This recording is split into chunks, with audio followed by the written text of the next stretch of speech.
नमस्कार मित्रों, स्वागत है आप सभी का हमारे आज के इस वीडियो में। तो चलिए आज के इस वीडियो में हम देखेंगे हिस्ट्री क्लास 9th का 7वां जो चैप्टर है उसके बारे में पूरा पढ़ेंगे, जिसका नाम क्या है, विज्ञान और प्रौद्योगिकी। ठीक है, पूरा इसको अच्छे से डिटेल में पढ़ने वाले हैं। वीडियो को लास्ट तक देखना, आपको सब समझ में आ जाएगा। और अभी तक आपने जो फर्स्ट चैप्टर, सेकेंड चैप्टर और जो 8वां चैप्टर अभी तक मैंने क्या है अपने चैनल पर एक्सप्लेन करके डाल दिया है। अगर आपने नहीं देखा है तो वीडियो के डिस्क्रिप्शन में लिंक दिया हुआ है, जाइए क्लिक करके देख लीजिए, आपको पूरा कॉन्सेप्ट अच्छे से समझ में आ जाएगा। ठीक है, तो चलिए स्टार्ट करते हैं हमारा 7वां चैप्टर बिना किसी देरी के लिए। तो चलिए देखते हैं सबसे पहले हमारे चैप्टर का नाम क्या है। नाम क्या है हमारे चैप्टर का, विज्ञान और प्रौद्योगिकी। ठीक है, विज्ञान के बारे में जो सारी कुछ बातें हैं उस चैप्टर में बस यही पढ़ना है हमें। और ज़्यादातर विज्ञान के बारे में भी नहीं, हमें परमाणु परीक्षण के बारे में, ये सब बारे में दिया गया है इस चैप्टर में ज़्यादातर। ठीक है, पूरा आधा ज़्यादा चैप्टर इसी के ऊपर बेस्ड है। तो हमें क्या करना है, परमाणु जो ऊर्जा है उसके बारे में इस चैप्टर में पूरा आधा पढ़ना है, ऐसा आपको समझ के चलना है। ठीक है, तो चलिए स्टार्ट करते हैं। सबसे पहला क्या है हमारा, सबसे पहले हमें क्या देखना है, भारतीय परमाणु। ये देखिए, इंट्रोडक्शन नहीं पढ़ेंगे, ये ऐसे बताया गया है पिछले पार्ट में क्या हुआ था, क्या पढ़ा था। ठीक है, इस बात पे नहीं हमें कॉन्सेंट्रेट करना है, हमें ज़्यादा क्या करना है, जो मेन पॉइंट्स है उसे पढ़ना है और जल्दी जल्दी क्या करना है, अपना सिलेबस कवर करना है। चलिए ठीक है, पढ़ते हैं। भारतीय परमाणु ऊर्जा आयोग। भारतीय परमाणु ऊर्जा आयोग की स्थापना किसने की, सबसे पहले किसने उसकी नींव रखी, इसके बारे में इसमें क्या करना है, पढ़ना है। चलिए सबसे पहले मैं आपको पढ़ के बताऊंगा। ठीक है, शॉर्ट में कोई भी बता सकता है, लेकिन क्या करना है, पूरा हमें जानना है। ठीक है, चलिए। भारत के प्रधानमंत्री पंडित जवाहरलाल नेहरू को वैज्ञानिक दृष्टिकोण निर्माण कर राष्ट्र की प्रगति साध्य करनी थी। इस विचार को लेकर उन्होंने 10 अगस्त 1948 को क्या किया, परमाणु ऊर्जा आयोग की स्थापना की।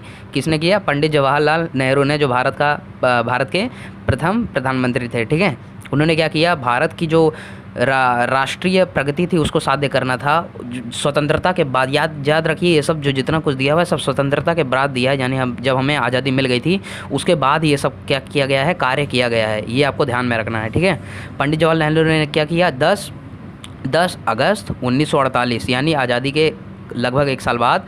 ठीक है, 10 अगस्त 1948 को परमाणु ऊर्जा आयोग की स्थापना की। किसने की, प्रधानमंत्री पंडित जवाहरलाल नेहरू ने। ठीक है, अब चलिए आगे पढ़ते हैं। आयोग के प्रथम अध्यक्ष के रूप में डॉक्टर होमी भाभा की नियुक्ति की गई। आयोग के प्रथम अध्यक्ष कौन थे, सबसे पहले अध्यक्ष के रूप में डॉक्टर होमी भाभा जो थे, उनके बारे में उन्होंने उनको क्या किया गया, नियुक्त किया गया। ठीक है, परमाणु ऊर्जा से विद्युत उत्पादन, खाद्यान्न उत्पादन में वृद्धि करना और उसे बनाए रखना, इसके लिए उन्नत प्रौद्योगिकी का निर्माण करना, नैनो टेक्नोलॉजी को विकसित करना आदि परमाणु ऊर्जा आयोग के उद्देश्य थे। ठीक है, परमाणु ऊर्जा आयोग से क्या करना, खाद्यान्न उत्पादन, यानी जो हम विभिन्न प्रकार की जो फसलें खाते हैं उनके उत्पादन में क्या करना, वृद्धि करना और उसे बनाए रखना, इसके लिए क्या करना, उन्नत प्रौद्योगिकी का। यानी उन्नत यानी क्या होता है, देखिए अभी जैसे उन्नत यानी क्या, अभी हम जैसे ज़्यादा कम खेती में, कम ज़मीन में अधिक उत्पादन जैसे पा लेते हैं, इसे क्या कहते हैं। और ऐसी फसलों को मतलब पैदा करना जो कि मतलब बारिश जैसे समय में भी क्या कर सके, टिक सके, उसे झेलने की क्षमता रख सके, इसे क्या कहते हैं, उन्नत। उन्नत प्रौद्योगिकी यानी क्या, हर चीज़ में उन्नत की प्रौद्योगिकी, ऐसा समझ सकते हो आप। हर एक मतलब फसल में ही नहीं, और अन्य टेक्नोलॉजी में, अन्य चीज़ों में भी क्या, उन्नत प्रौद्योगिकी का निर्माण करना। ठीक है, नैनो टेक्नोलॉजी क्या, जैसे छोटी छोटी चीज़ों से काम करा जाए, नैनो यानी एकदम छोटा। ठीक है, को विकसित करना आदि परमाणु ऊर्जा आयोग के उद्देश्य थे। ठीक है, इस विभाग ने वर्ष 1956 को में परमाणु ऊर्जा पर चलने वाली भारत की प्रथम परमाणु भट्टी अप्सरा कार्यान्वित की। अब जो डॉक्टर होमी भाभा क्या थे, परमाणु ऊर्जा आयोग के प्रथम क्या थे, अध्यक्ष थे। और 1956 में परमाणु ऊर्जा पर चलने वाली भारत की प्रथम परमाणु भट्टी कौन सी बनाई गई, उसका नाम क्या था, अप्सरा नाम था। ठीक है, क्या नाम था भारत की, 1956 में परमाणु ऊर्जा पर चलने वाली भारत की प्रथम परमाणु भट्टी का नाम क्या था, अप्सरा था। ठीक है, इसको याद रख लेना, ये भी एक पॉइंट हो गया। ठीक है, पॉइंट वाइज एकदम अच्छे से पढ़ के पूरा जल्दी चैप्टर ख़त्म करेंगे हम लोग। यहाँ पर वर्ष 1969 से क्या हुआ, परमाणु ऊर्जा से विद्युत उत्पादन करने के लिए मुंबई के निकट तारापुर में परमाणु ऊर्जा केंद्र की स्थापना की गई। ठीक है, वर्ष 1969 में बार क्यों बता रहा हूँ, ताकि आपको जल्दी से याद हो जाए। ठीक है, 1969 से परमाणु ऊर्जा से विद्युत उत्पादन करने के लिए वर्ष मुंबई में क्या किया गया, निकट तारापुर में क्या किया गया, परमाणु ऊर्जा केंद्र बनाया गया। ठीक है, अभी देखिए साइंस वाला चैप्टर जो है आपने उसमें पढ़ेंगे, तारापुर नाम दिखेगा वहाँ पर। विभिन्न प्रकार के जो यानी पानी विद्युत, पानी से परमाणु ऊर्जा बनाना, ठीक है, इसके बारे में उसमें भी दिया हुआ है, ठीक है। तो क्या करेंगे, 1969 में क्या हुआ, परमाणु ऊर्जा से विद्युत उत्पादन बनाना, ये कहाँ किया गया, मुंबई के निकट तारापुर जो है वहाँ पर परमाणु ऊर्जा केंद्र की स्थापना की गई।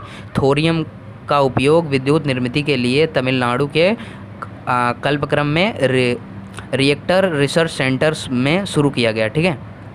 ये आप याद रख लेना, ये जो रिएक्टर रिसर्च सेंटर का नाम है ये आपको याद रखना है। कहाँ का विद्युत किसके लिए शुरू हुआ था, विद्युत निर्मित के लिए, कहाँ हुआ था, तमिलनाडु में, ठीक है। चलिए, परमाणु ऊर्जा के विकास में रिएक्टर्स की भूमिका बहुत महत्वपूर्ण होती है, ठीक है। परमाणु ऊर्जा की निर्मित के लिए भारी पानी की आवश्यकता होती है, ठीक है। जैसे मैंने कहा, नदी को, पानी को बांध कर, रोक कर उसे क्या किया जाता है, परमाणु ऊर्जा बनाया जाता है, ठीक है। इस भारी पानी के कारखाने बड़ोदरा, तालचेर, तूतीकोरिन, कोटा आदि स्थानों पर स्थापित किए गए हैं, ठीक है। परमाणु भट्टियों के लिए आवश्यक भारी पानी, हैवी वाटर का देश के भीतर बड़ी मात्रा में उत्पादन और अनुसंधान करने हेतु हैवी वाटर प्रोजेक्टर्स इस संस्थान का गठन किया गया है, ठीक है। कालांतर में इस संस्था का नामकरण हैवी वाटर के रूप में पड़ा है, ठीक है।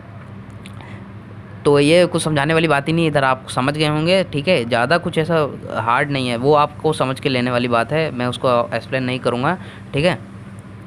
ध्रुव परमाणु भट्टी, अब ये ध्रुव परमाणु भट्टी क्या है इसके बारे में पढ़ते हैं। मुंबई के समीप तुर्भे, मुंबई में क्या है, मुंबई के ही समीप यानी मुंबई से जस्ट पास में, ऐसा समझ सकते हैं आप, तुर्भे में वर्ष 1985 में पूर्णतः भारतीय बनावट की ध्रुव परमाणु भट्टी का क्या हुआ, प्रारंभ हुआ। मुंबई के जो पास में ही समझ लीजिए तुर्भे था। तुर्भे में क्या हुआ, 1985 को भारतीय बनावट की, माने भारतीय संस्कृति की टाइप के बनावट यानी भारतीय, यानी जो भारत में बनता है, ठीक है, भारतीय बनावट की ध्रुव परमाणु भट्टी का क्या किया गया, प्रारंभ किया गया। और फिर क्या हुआ, यूरेनियम धातु का ईंधन के रूप में उपयोग करने के लिए ध्रुव परमाणु भट्टी का बड़ी मात्रा में उपयोग होता है। यूरेनियम जो धातु है, ठीक है, धातु क्या है, धातु आप जानते हो, केमिस्ट्री में आपने पढ़ा होगा, और यूरेनियम बहुत सारी धातु है, हाइड्रोजन, हीलियम, लिथियम, ठीक है। तो यूरेनियम जो है इस ईंधन क्या है, ये धातु को क्या बोलते हैं, ईंधन, जिससे जिसका उपयोग किया जाता है, ठीक है। इस रूप में उपयोग करने के लिए ध्रुव भट्टी का बड़ी मात्रा में उपयोग किया जाता है, ठीक है। तुर्भे केंद्र के लगभग 350 किरणोत्सर्गी पदार्थों की निर्मित की जाती है, उसका उपयोग उद्योग, कृषि और चिकित्सा के क्षेत्रों में किया जाता है, ठीक है। तुर्भे केंद्र जो है जहाँ पे परमाणु भट्टी है उसमें क्या किया जाता है, 350 किरणोत्सर्गी पदार्थों का क्या किया जाता है, निर्मित की जाती है, पदार्थ बनाए जाते हैं, ठीक है। और उसका उपयोग किसके लिए किया जाता है, मानव कल्याण के लिए किया जाता है, कृषि, चिकित्सा यानी कि दवाई ववाई क्षेत्रों में, ठीक है, उसका उपयोग किया जाता है ताकि इंसान क्या कर सके, एक अच्छा जीवन जी सके और विभिन्न प्रकार की उत्पादन क्या कर सके, प्राप्त कर सके। चलिए अभी हम पढ़ते हैं न्यूक्लियर पावर, जल्दी जल्दी पढ़ा रहा हूँ आपको, ज़्यादा टाइम नहीं हो ना, हमारा सिलेबस जल्दी जल्दी कवर करना है हमें, ठीक है, बहुत ही एकदम फास्ट तरीके से जल्दी जल्दी एकदम कवर करना है, ठीक है। चलिए पढ़ते हैं, nuclear power corporation of India, NPCIL, ठीक है। चलिए इसके बारे में पढ़ते हैं। परमाणु ऊर्जा से बिजली उत्पादन करने के लिए वर्ष 1987 में इस कंपनी का गठन किया गया, ठीक है। परमाणु ऊर्जा से क्या करना, अभी परमाणु ऊर्जा से विभिन्न प्रकार की चीज़ें बनाई जा रही थी, पदार्थ बनाया जा रहा था, अब क्या करना, परमाणु ऊर्जा से क्या करना है, बिजली का उत्पादन करने के लिए क्या किया गया, 1987 में इस कंपनी को बनाया गया। किस कंपनी को, nuclear power corporation of India. कब बनाया गया, 1987 में इस कंपनी को बनाया गया, ठीक है। किसके लिए, बिजली उत्पादन के लिए, ठीक है। अब चलिए आगे बढ़ते हैं। कंपनी के उद्देश्य सुरक्षित, सस्ती और पर्यावरण दृष्टि से लाभदायी विद्युत उत्पादन का तकनीकी विज्ञान सिद्ध करना और उसे विकसित कर देश को आत्मनिर्भर बनाना, ठीक है। तो क्या करना, इसका उद्देश्य क्या था, पर्यावरण दृष्टि से लाभदायी विद्युत उत्पादन करना, तकनीकी विज्ञान सिद्ध करना और उसे विकसित कर देश को आत्मनिर्भर बनाना, ठीक है। बिजली, आत्मनिर्भर बनना बिजली के लिए और विभिन्न प्रकार की चीज़ों के लिए, इसका क्या था, इस कंपनी का यही उद्देश्य था, ठीक है। कब बनाया गया इस कंपनी को, न्यूक्लियर पावर ऑफ NPCIL का फुल फॉर्म क्या है, nuclear power corporation of India limited, ठीक है। तो ये देखिए इसका ये फुल फॉर्म है, ये भी याद रख लेना आप, ये हो सकता है चैप्टर के लास्ट में एक्सरसाइज में आपसे पूछा जाए, ठीक है। कब ये बनाया था, कब बना था ये, 1987 में इस कंपनी का क्या किया था, स्थापना किया गया था, गठन किया गया था, ठीक है, गठन किया गया था यानी उसे बनाया गया था, ठीक है, उस समय उसका निर्माण किया गया था। कंपनी के उद्देश्य सुरक्षित, सस्ती और पर्यावरण दृष्टि से, यानी कि इसका उद्देश्य क्या था, सुरक्षित भी हो, अच्छी भी हो और सस्ती भी मिले और पर्यावरण दृष्टि से लाभदायी भी हो, यानी उसमें केमिकल्स कुछ ऐसा वैसा ना हो, ठीक है, जिससे इंसान का कुछ तबीयत खराब हो जाए, विभिन्न प्रकार की चीज़ें होना शुरू हो जाए, बीमारियाँ हो जाए, ठीक है, ऐसा कुछ उद्देश्य नहीं था, ठीक है। तो चलिए आपको समझ में आया होगा कब बना था ये, किस लिए बना था। Nuclear power corporation of India, मैं आपको बार बार समझा रहा हूँ, परमाणु ऊर्जा से बिजली तैयार करने के लिए। और कब इसकी स्थापना की गई थी, 1987 में, ठीक है। चलिए आगे बढ़ते हैं, आगे क्या है, परमाणु परीक्षण। चलिए अभी हम किसके बारे में पढ़ेंगे, परमाणु परीक्षण के बारे में पढ़ेंगे। और चलिए मैं आपको अच्छे से बता देता हूँ, पहले पढ़ेंगे, उसके बाद मैं आपको बताऊंगा। परमाणु परीक्षण तो आप जानते ही होंगे, पोखरण में परमाणु परीक्षण किया गया था, विभिन्न प्रकार की चीज़ें की गई थी, ठीक है। लेकिन हमें क्या करना है, इस डिटेल्स में अभी जो बुक में दिया है वो उससे मुझे बताना है, ठीक है, आपको मैं ऐसा शॉर्ट में नहीं बताऊँगा, ठीक है। परमाणु परीक्षण, अब चलिए सबसे पहले परमाणु परीक्षण में क्या पढ़ना है, पोखरण में प्रथम परमाणु परीक्षण कब हुआ, किसने करवाया, कैसे हुआ, सब पढ़ेंगे, ठीक है। पोखरण में प्रथम परमाणु परीक्षण का उपयोग शांति और संयतापूर्ण के लिए करना भारत की नीति है। इसी नीति का अनुसरण कर भारत ने क्या किया, 18 मई 1974 को राजस्थान के पोखरण में प्रथम सफल परमाणु परीक्षण किया, ठीक है। अब पोखरण में क्या है, परमाणु परीक्षण ऊर्जा, परमाणु जो ऊर्जा है उसका उपयोग शांति स्थापित करने के लिए, यानी समझ रहे हैं कि नहीं आप, शांति स्थापित करने के लिए करना, यह भारत की नीति है, भारत की नीति यानी शांतिपूर्वक, किसी को कुछ परेशानी नहीं हो, ठीक है। इसी नीति का अनुसरण, इसी नीति के को कहकर भारत ने क्या किया, वर्ष 1978 18 मई 1974 को राजस्थान में क्या किया गया, पोखरण में प्रथम परमाणु सफल परीक्षण किया गया, परमाणु परीक्षण किया गया, ठीक है। चीन का परमाणु अस्त्रों से सुसज्जित होना और चीन के सहयोग से परमाणु अस्त्रों को सुसज्जित होने के लिए चल रही पाकिस्तान की छटपटाहट के कारण भारत को परमाणु परीक्षण करने पर का निर्णय लेना पड़ा, ठीक है। विभिन्न प्रकार के जो वॉर्स चल रहे थे उस समय, उसके कारण क्या हुआ, भारत को चीन और भारत पाकिस्तान से विभिन्न प्रकार के मतलब नीति को अपना भी हमें क्या करना था, लक्ष्य साध्य करना, मतलब दिखाना था भाई हमारे अंदर भी ताकत है। तो क्या किया गया, इसको ध्यान में रखकर परमाणु परीक्षण किया गया। परमाणु ऊर्जा आयोग के प्रथम अध्यक्ष कौन थे, डॉक्टर होमी सेठना, उसके बाद नहीं, होमी भाभा प्रथम थे। उसके बाद क्या है, आयोग के अध्यक्ष उस समय कौन थे, जब युद्ध चल रहा था या विभिन्न प्रकार के पोखरण में परमाणु परीक्षण चल रहा था, उस समय कौन थे, डॉक्टर होमी सेठना थे। और भाभा परमाणविक अनुसंधान केंद्र के निर्देशक डॉक्टर राजा रामण्णा, ठीक है, का महत्वपूर्ण योगदान था। अब इस जो ये किया गया परमाणु परीक्षण पोखरण में राजस्थान में, ठीक है, इसमें सबसे महत्वपूर्ण योगदान किसका था, डॉक्टर होमी सेठना और डॉक्टर राजा रामण्णा, ठीक है। डॉक्टर राजा रामण्णा का बहुत महत्वपूर्ण योगदान था इसमें। प्रधानमंत्री इंदिरा गांधी ने परमाणु विस्फोट परीक्षण का निर्णय लिया। मनुष्य बस्ती के लिए अति दूर और भूगर्भ में जहां आसपास पानी का संग्रह न हो, इन दो निष्कर्षों के आधार पर राजस्थान को चुना गया, ठीक है। अब इंदिरा गांधी प्रधानमंत्री जो थी, उन्होंने क्या किया गया, परमाणु विस्फोट परीक्षण का निर्णय लिया। मनुष्य बस्ती से दूर, कहीं दूर और भूगर्भ में जहां आसपास पानी का संग्रह न हो, इन दो निष्कर्षों के आधार पर राजस्थान, ऐसा कौन सा स्थान था वहाँ पर जहाँ पे पानी ना हो, मानव की बस्ती ना हो, तो राजस्थान का पोखरण एक ऐसा स्थान था, ठीक है। तो इसी को चुना गया, ठीक है। चलिए अभी आगे देखते हैं क्या आप जानते हैं, ये भी पढ़ लेते हैं। चलिए वर्ष 1974 में भारत ने पोखरण में प्रथम परमाणु परीक्षण किया। अभी मैंने आपको पहले ही बता दिया। फलस्वरूप अमेरिका ने भारत में क्या किया गया, अमेरिका ने क्या किया, अंतरिक्ष अनुसंधान, दूरवहन विज्ञान और प्रक्षेपणास्त्र विकास जैसी रक्षा विषयों से संबंधित तकनीकी भारत को देने से क्या किया, इनकार कर दिया। भारत ने 1974 को जब पोखरण का परीक्षण किया तो अमेरिका ने अंतरिक्ष अनुसंधान यानी जो विभिन्न प्रकार के संदेश होते, संदेश वाहन, प्रक्षेपणास्त्र से संबंधित विभिन्न विकास जैसे रक्षा विषयों से संबंधित तकनीकी भारत को देने से क्या किया गया, मना कर दिया गया। अमेरिका ने मना कर दिया था। भारत ने क्या किया, भारत ने अमेरिका पर निर्भर नहीं रहा। भारत अपना क्या हुआ, अमेरिका पर निर्भर नहीं रहा, अपने बल का प्रक्षेपणास्त्र विकास कार्यक्रम विकसित करने की नीति अपनाई। अपना अब क्या किया, प्रक्षेपणास्त्र की जो विकास की नीति थी और क्या किया, उसे खुद क्या किया, विकास करने की नीति खुद प्रारंभ कर दी, ठीक है। और किसकी स्थापना की गई, इसरो की स्थापना की गई, ठीक है, ताकि भारत आत्मनिर्भर बन सके, किसी के ऊपर डिपेंड ना हो, किसी पर निर्भर ना हो, ठीक है। इसी से भारत प्रक्षेपणास्त्र विकसित करने वाले अमेरिका, सोवियत संघ, फ्रांस, चीन, जर्मनी की पंक्ति में आ गया। ठीक है, चलिए आगे बढ़ते हैं। दूसरा परमाणु परीक्षण। अभी क्या था, पहला परमाणु परीक्षण था जो कि कहाँ हुआ था, पोखरण के परमाणु, राजस्थान में पोखरण में। ठीक है, अब दूसरा परमाणु परीक्षण चलिए देखते हैं। 11 मई 1998, अब 11 मई 1998 को क्या हुआ, को भारत ने अपनी परमाणु अस्त्र सज्जता सिद्ध करने के लिए पोखरण में क्या किया, अब पोखरण में ही हुआ, फिर से दूसरा परमाणु परीक्षण किया गया। ठीक है, इसी दिन क्या हुआ, 3 परमाणु परीक्षण किए गए। इसी दिन 3 परमाणु परीक्षण किए गए। दूसरा परमाणु परीक्षण के दिन एक ही साथ 3 परमाणु परीक्षण किए गए। दिन क्या था, तारीख क्या थी, 11 मई 1998।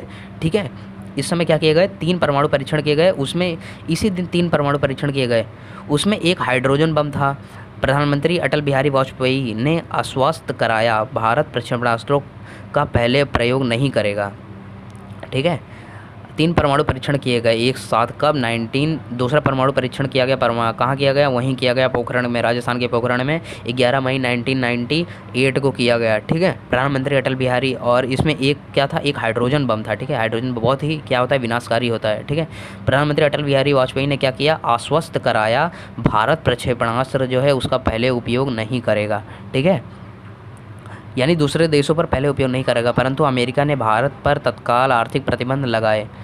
ठीक है, उसके बाद क्या किया गया, अमेरिका ने भारत पर क्या किया, तत्काल आर्थिक वो कर दिया, प्रतिबंध लगा दिया। वैसे अमेरिका कोई होता नहीं है भारत पर प्रतिबंध लगाने वाला।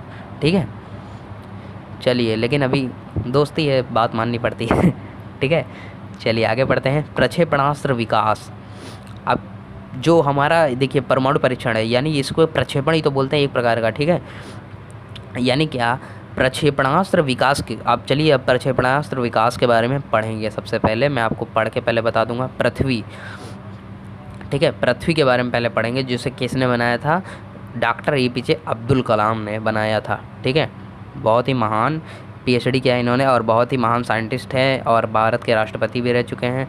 ठीक है, चलिए इनके पढ़ते हैं पहले पृथ्वी के बारे में। वर्ष 1988 में पृथ्वी 1998 में क्या हुआ, पृथ्वी प्रक्षेपणास्त्र, और वर्ष 1989 में अग्नि प्रक्षेपणास्त्र का सफल परीक्षण हुआ।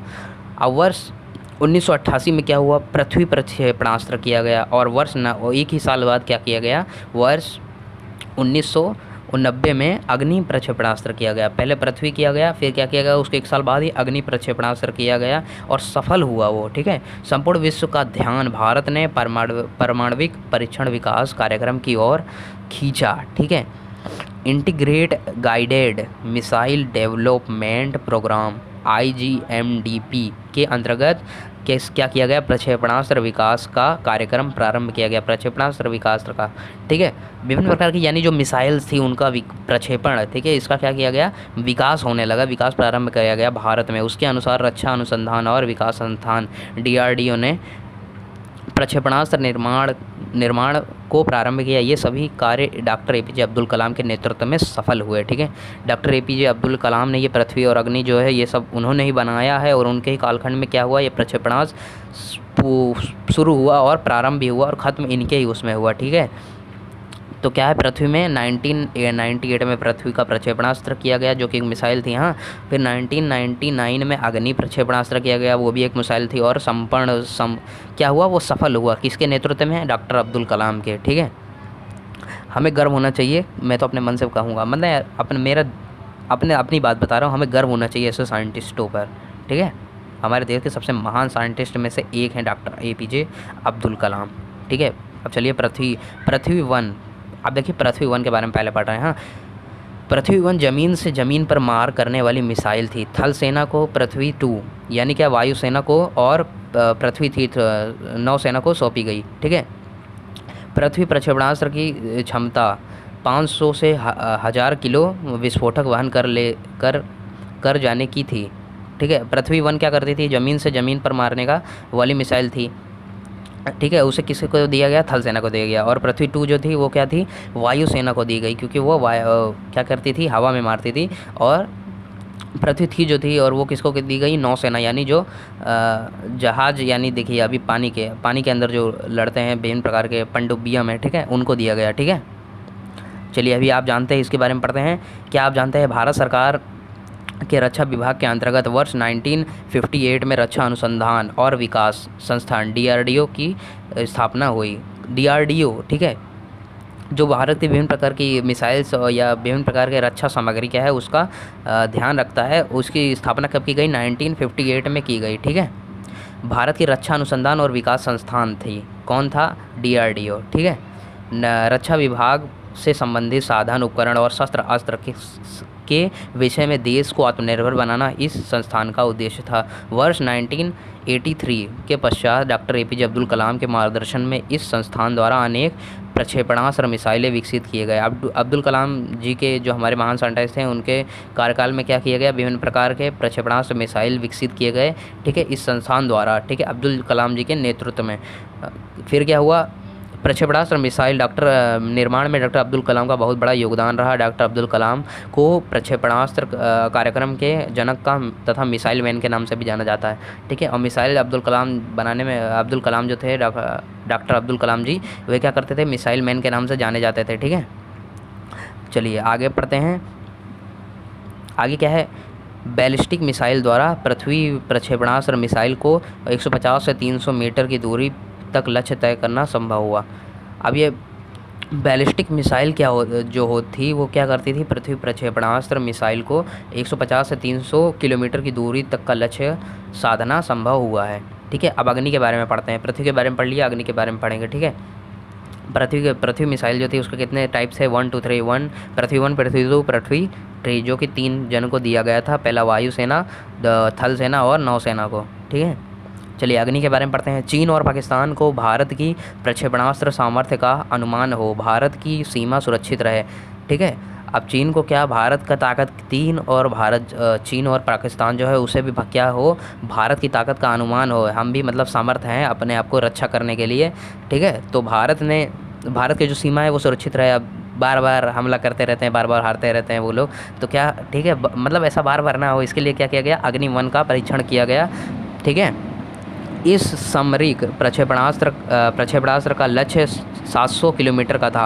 अग्नि 2 और अग्नि 3 की भी निर्मित की गई, ठीक है। अग्नि किस लिए किया गया? ताकि पाकिस्तान और जो चीन है उसे पता चल सके भाई भारत के पास भी ताकत है, हम भी तुम्हारा मुकाबला कर सकते हैं, ठीक है, हम किसी से कम नहीं।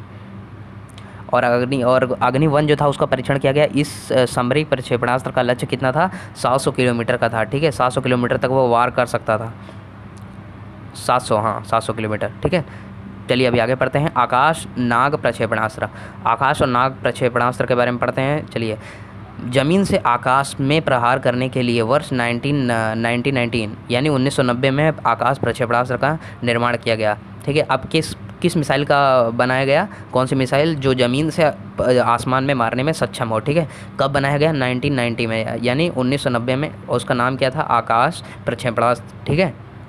आकाश मिसाइल ऐसा बोल सकते हैं आप, ठीक है। चलिए 300 किलोमीटर 30 किलोमीटर 30 किलोमीटर आएगा। 30 किलोमीटर की दूरी और 620 किलो के विस्फोटक पराध्वनि की गति से ले जाने की क्षमता इस प्रक्षेपणास्त्र की है, ठीक है।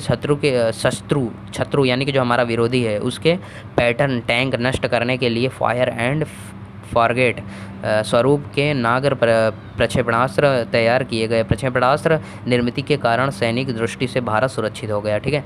अब आकाश और प्रक्षेपणास्त्र, आकाश नाग और प्रक्षेपणास्त्र बनाया गया। आकाश और नाग मिसाइल्स तैयार किया गया भारत में, कब? जो कि ज़मीन से आसमान में मारने में सक्षम था। 1990 में तैयार किया गया। 30 किलोमीटर की दूरी और 620 किलो के विस्फोटक पराध्वनि की गति से ले जाने की क्षमता इसमें थी, ये मिसाइल में थी, ठीक है।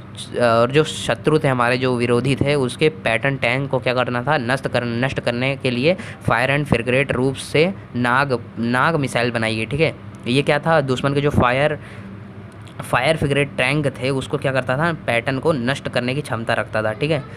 चलिए अभी आगे पढ़ेंगे अंतरिक्ष अनुसंधान, ठीक है। अंतरिक्ष अनुसंधान के बारे में पढ़ते हैं। केरल राज्य के थुम्बा स्थित थुम्बा इक्वेटोरियल लॉन्च सेंटर से Indian national committee for space research centre, इस संस्था ने भारत के प्रथम आविष्कृत अग्नि रॉकेट का वर्ष 1961 में सफल प्रक्षेपण किया गया, ठीक है। केरल का जो थुम्बा में, ठीक है, थुम्बा एक केरल राज्य का एक जगह है, समझ लीजिए, स्थित वहाँ पर थुम्बा इक्वेटोरियल लॉन्च सेंटर से क्या किया गया, Indian national committee for resource for space research, इस संस्था ने क्या किया, भारत के प्रथम आविष्कृत अग्नि रॉकेट का वर्ष 1961 में सफल प्रक्षेपण किया। वर्ष 1969 में थुम्बा में स्वदेशी बनावटी रोहिणी 75, अब क्या किया गया, 1969 में क्या किया गया, थुम्बा में स्वदेशी यानी खुद से बनाया गया रोहिणी 75 जो था अग्नि रॉकेट का सफल प्रक्षेपण किया गया। ठीक है, इसके बाद का सोपान अर्थात 1975 में सोवियत यूनियन की सहायता से पहले भारतीय उपग्रह आर्यभट्ट का सफल प्रक्षेपण किया गया। ठीक है, 1969 में क्या किया गया, स्वदेशी बनावट वाले रोहिणी यानी खुद से बनाया गया जो रोहिणी 75 था अग्नि रॉकेट, उसका सफल प्रक्षेपण किया गया और वह क्या हुआ, सफल भी हुआ। ठीक है, इसके बाद सोपान अर्थात 1975 में सोवियत यूनियन की सहायता से क्या किया गया, भारतीय उपग्रह आर्यभट्ट का सफलतापूर्वक प्रक्षेपण किया गया। इस सफलता से क्या हुआ, यह सिद्ध हो गया कि अंतरिक्ष में छोड़े जा सकने वाले उपग्रह की संरचना एवं निर्मित देश में ही हो सकती है। इससे क्या सिद्ध हुआ, भारत भी क्या है जो आत्मनिर्भर बन गया है, दूसरे देश की सहायता लेने की ज़रूरत नहीं है। ठीक है, हम खुद अपना क्या कर सकते हैं, अंतरिक्ष ग्रह बनाकर, अंतरिक्ष उपग्रह बनाकर क्या कर सकते हैं, आर्टिफिशियल उपग्रह बनाकर हम अंतरिक्ष में छोड़ सकते हैं, उसकी निर्मित कर सकते हैं, खुद बना सकते हैं, किसी देश से मदद लेने की ज़रूरत नहीं है। भारतीय विशेषज्ञों को क्या हुआ, भूकेंद्र से उपग्रह और संदेश भेजना, उपग्रह की ओर से आए संदेश का भूकेंद्र पर ग्रहण करना, इस तकनीकी विज्ञान को विकसित करने के लिए उपग्रह की कार्यशैली का मूल्यांकन करने हेतु उच्च प्रौद्योगिकी अवगत हो सकती है, ऐसा आत्मविश्वास हो गया। ठीक है, अब ऐसा आत्मविश्वास हो गया कि हम भी क्या कर सकते हैं, सैटेलाइट द्वारा खुद की जानकारी प्राप्त कर सकते हैं और हमें किसी की ज़रूरत नहीं है। तकनीकी विज्ञान हमारी क्या है, विकसित हो चुकी है और उसकी कार्यशैली जो है उसको और बढ़ाना है, उच्च प्रौद्योगिकी कराना है। ठीक है, जिससे हम क्या कर सके, ऐसा आत्मविश्वास हो गया, यानी हम अभी ऐसा कर सकते हैं, हमें किसी की मदद लेने की ज़रूरत नहीं है। ठीक है, तो चलिए स्टूडेंट्स, आज के लिए इस चैप्टर में आपको मैंने जितना पढ़ाया उतना ही। ठीक है, अभी जो आगे का है वो हम नेक्स्ट वीडियो के पार्ट में कंटिन्यू करेंगे। ठीक है, तो चलिए, अगर आपको वीडियो अच्छी लगी हो तो वीडियो को लाइक कीजिए, हमारे चैनल को सब्सक्राइब कीजिए, अपने दोस्तों के साथ शेयर कीजिए और अगर कुछ भी चैप्टर नहीं समझ में आया है तो कमेंट बॉक्स में लिख कर पूछ सकते हैं, मैं आपको आंसर देने की पूरी कोशिश करूँगा। ठीक है, और बहुत लोग बोल रहे हैं क्वेश्चन आंसर वीडियो बनाओ, तो अभी मतलब देखिए मुझे टाइम नहीं मिल पाता है, टाइम जब मिलेगा मैं आपके लिए क्वेश्चन आंसर की वीडियो बना दूंगा। पहले हमारा सिलेबस तो कवर हो जाए, उसके बाद क्वेश्चन आंसर अच्छे से याद करेंगे। ठीक है, पहले सिलेबस पूरा कवर करने की ज़रूरत है। ठीक है, सबसे पहले सिलेबस कवर हो जाए, आपको समझ में आ जाए चैप्टर, आप क्वेश्चन आंसर खुद से ही निकाल सकते हैं। ठीक है, अगर फिर भी आप नहीं निकाल पाएंगे तो मैं आपको क्वेश्चन आंसर के ऊपर वीडियो ज़रूर बनाऊँगा। ठीक है, तो चलिए मिलते हैं अगले चैप्टर में, तब तक के लिए बाय बाय।